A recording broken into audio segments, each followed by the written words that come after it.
पहा नवीन एपिसोड्स एकदम add free.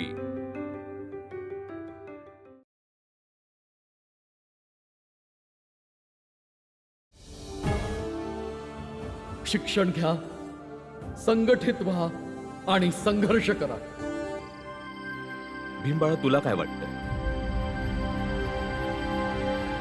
बाळादादाचं काम चांगलंय की आनंदाताचं चहावलं काम? नाही बाबा, मी शिकणार आहे। आणि भावांनो, तुम्ही दोघांनी बी शिकायचंय। काही घुसलं का मेंदूत तुमच्या दोघांच्या की नाही? अभ्यासही ना दुसऱ्या गोष्टीचा विचार केला तर मारून मारून तंगड्या तोडीन, समजलं? ना तू ढोल वाजू शकणार ना तू चहा विकू शकणार।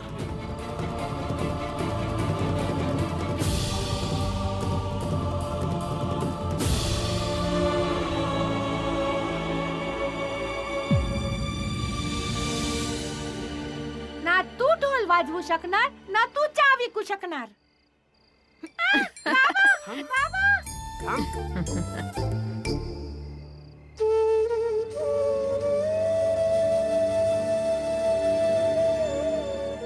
मी तुझे केस नाही कापू शकत।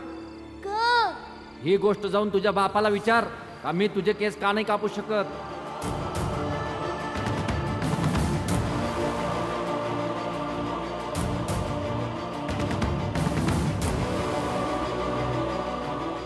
जातपात असते, इथली माणसं स्वतःला मोठी मानतात, ते आपल्याला माणसंच समजत नाहीत, आपल्या सावलीपासून बी पळतात।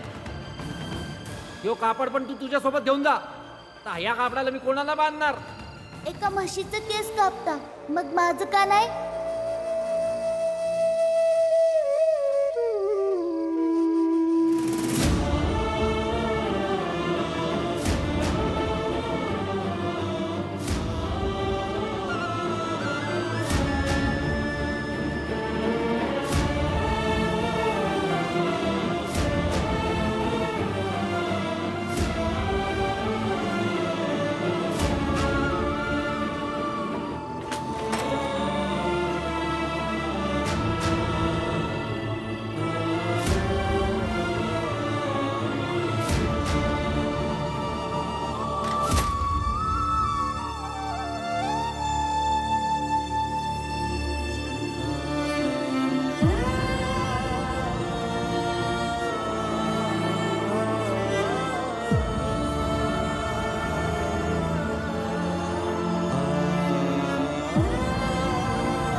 तुम्हा सगळ्या लोकांचं डोकं खराब झालंय का? माझ्या मुलांसोबत हा कसा काय शिकणार?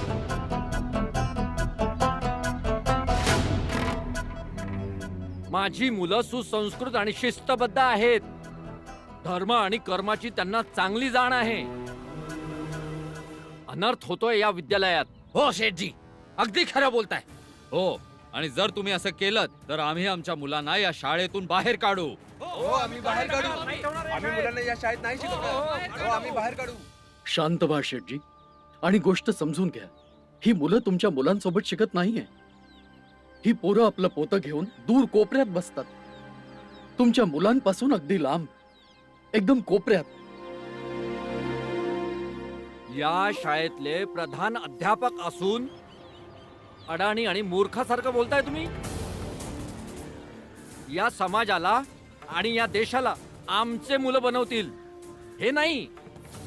आणि हे काय करणार? यांच्या डोक्यात लिहिण्या वाचण्याच्या गोष्टी जातात तरी का? मी सांगतो आत्ताच्या आत्ता बाहेर काढा यांना। अरे, ज्या कामासाठी हे बनले आहे ते करावं ना। त्यात लिहिण्या वाचण्याची काही एक गरज नाहीये।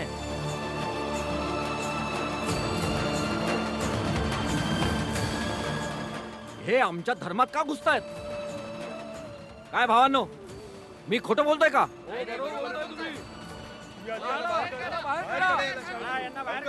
शांत व्हा सगळे, ओरडू नका, ओरडू नका। सरकारी नियम पण काही असतात की नाही? आता जातीपातीच्या आधारावर कोणत्याही मुलाला आम्ही बाहेर नाही काढू शकत ना. नियमाच्या विरुद्ध होईल. बरोबर ना गुरुजी?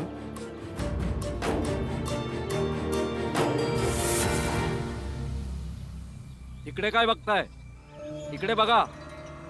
नियमाच्या विरुद्ध तर हे आहे जे इथे या शाळेत होत आहे. समाजाच्या नियमाविरुद्ध आहे हे.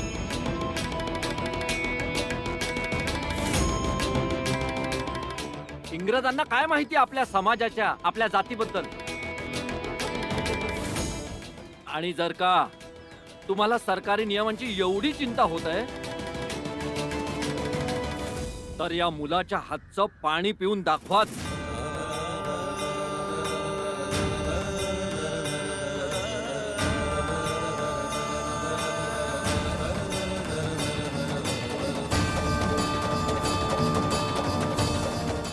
मग मानीन तुम्हाला.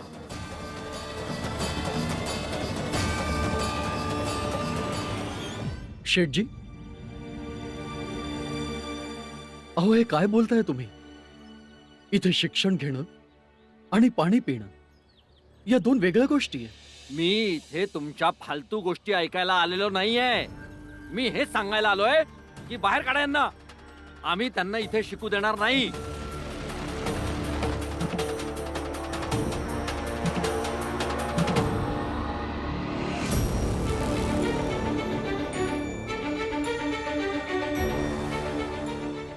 आम्ही शाळा सोडून निघून जाऊ आणि पुन्हा कधीच येणार नाही, पण एका शर्तीवर.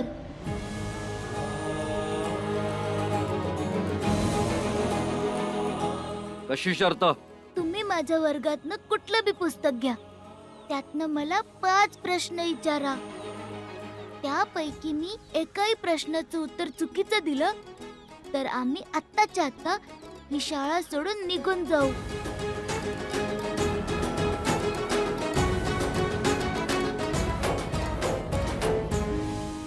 आणि जर मी 5 पैकी 5ही उत्तर बरोबर दिली ना तर तुम्ही या शाळेत कधीच यायचं नाही, आम्हासनी बाहेर काढायला.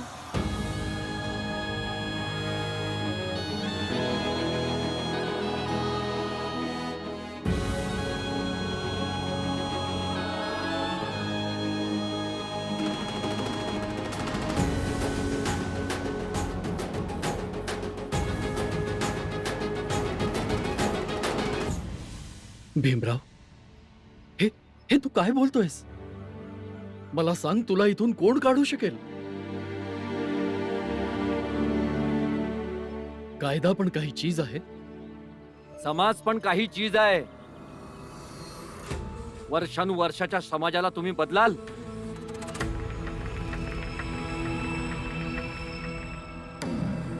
मला शर्त मंजूर आहे.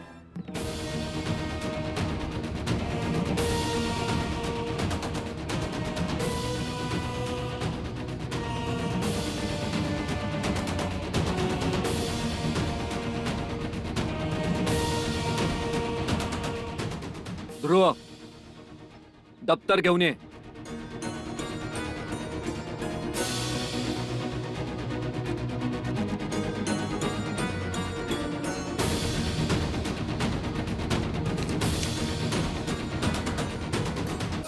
चल सांग, संस्कृत वर्णमालेत किती स्वर आणि किती व्यंजन आहेत?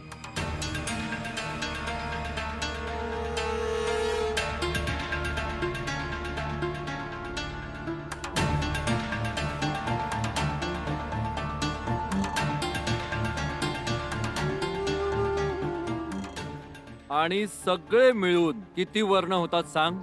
तुम्ही संस्कृत विचारताय? हा मुलगा संस्कृत नाही शिकत. विचारायचं असेल तर मराठी विचारा. अहो, माझी मर्जी असेल ते मी विचारेन. का? यानेच तर सांगितलं होतं की काहीही प्रश्न विचारा.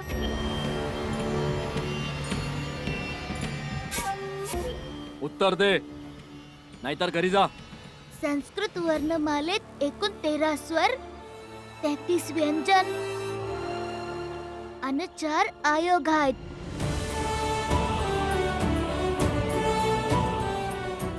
आणि सगळे मिळून 50 वर्ण आहेत, ज्यात स्वर हा लय सूचक आणि व्यंजन शृंगार सूचक आहे.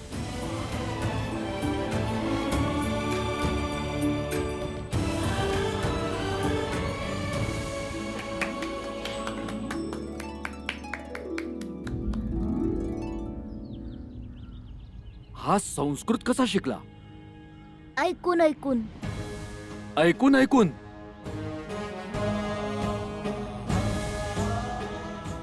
का शेठजी, आता काय याचा कान उपटणार? दुसरा प्रश्न विचारा.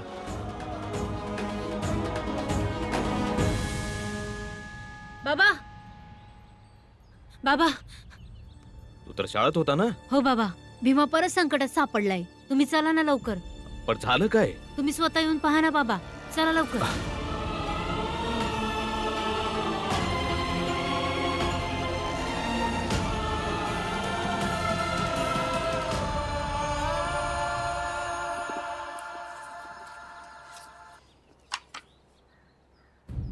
अठरावा पाडा म्हण. 18चा पहाडा? आतापर्यंत त्याच्या वर्गात मुश्किलीने 2 किंवा 3चा पहाडा शिकवला असेल. 18 एके 18, 18 दुने 36, 18 त्रिक 54, 18 चौक 72, 18 पंचे 90.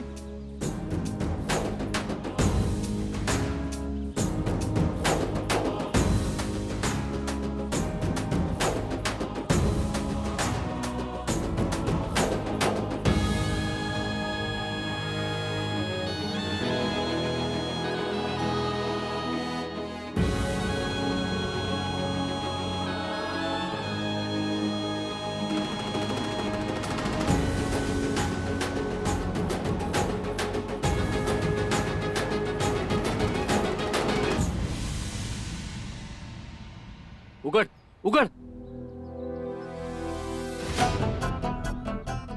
आता सांगशील तर मानेन. शेठजी, 5 प्रश्नांची शर्त होती. तुम्ही 15 विचारून घेतलेत. निघून जा इथून आणि परत इथे या शाळेत या मुलांना काढायच्या इच्छेने कधी येऊ नका.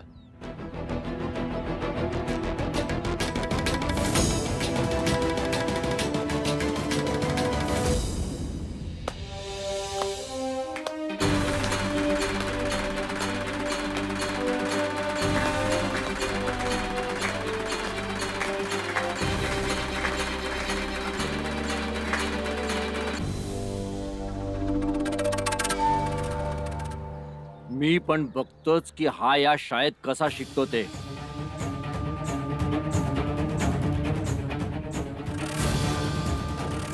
चला भावांनो.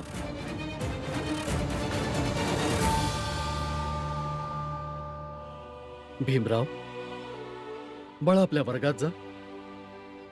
चला मुलांनो, तुम्ही पण आपापल्या वर्गात जा.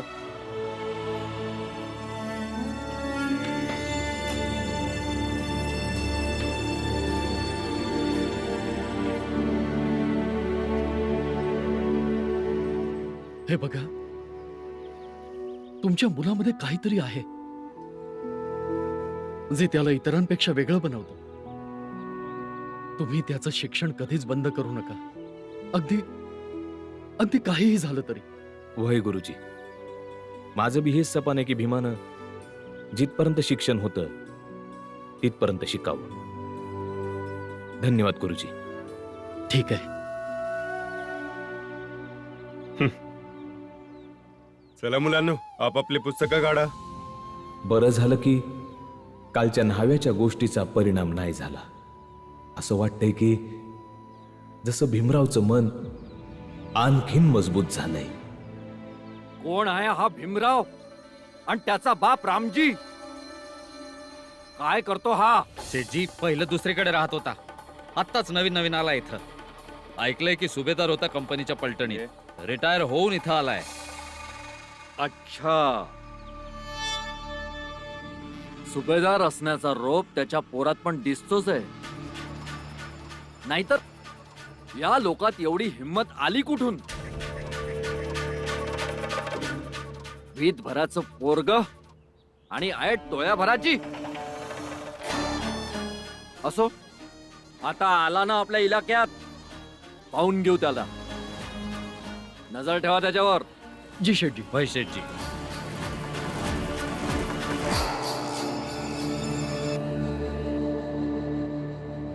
मुलांनो, आजचा वर्ग पद्यपाठाचा आहे. तुम्हा सर्वांपैकी कोण कोण गाणे, कविता, दोहा, चौपाई म्हणून दाखवेल त्याने हात उचला.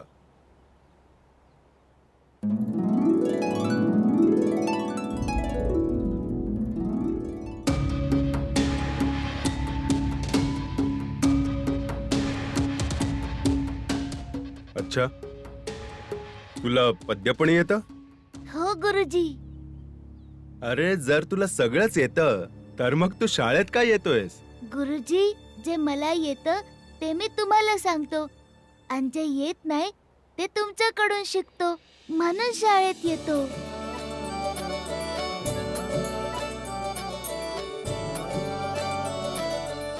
हो, ठीक आहे ठीक आहे.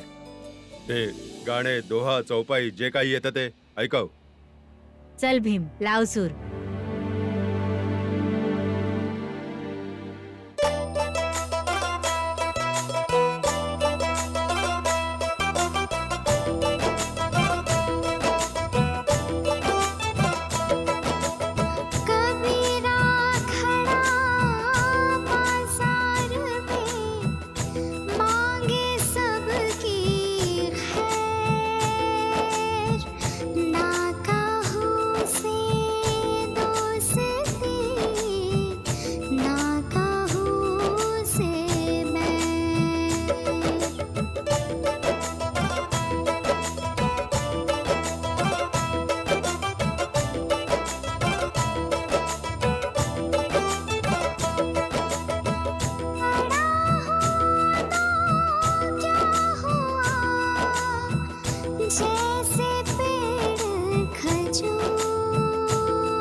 दादा, मला लय भूक लागलीये. मला पण लागली.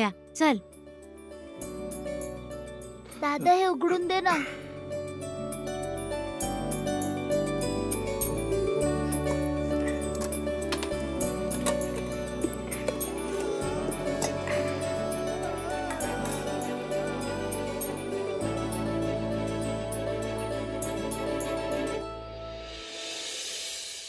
भाऊ, भीमाने काय दोहे म्हंटल. बघणारे बघत राहिले आणि ऐकणारे ऐकत राहिली. आपल्या भीमाने आपल्या दोघांचं नाव रोशन केलं शाळेत. त्याला काही तोडच नव्हती. भीमा, आज तू माझ्या वाटणीचं खाल्लंस ना तरी चालन मला. माझं तर त्यानंच पोट भरलंय. हे घे. माझा पण वाटा पाहिजे? नाही नाही, मी माझंच खाईन.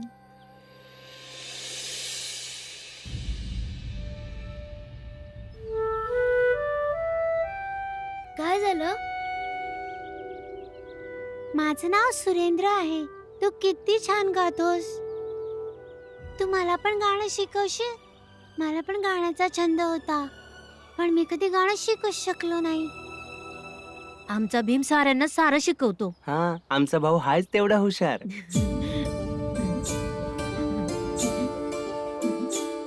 तुला अडचण नाही येणार माझ्याकडून शिकायला? तुझ्या घरातले मनाई नाही करणार? तू दुरूनच गा आणि मी अभ्यास करीन. तुला हात लावला तेव्हाच अडचण येईल ना कोणाला. मग ठीक आहे.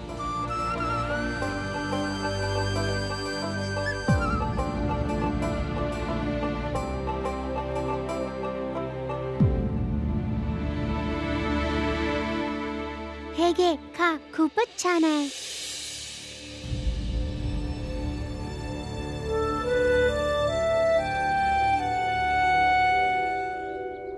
आमच्या जवळ खाण्याचं आहे, तू तुझं खा.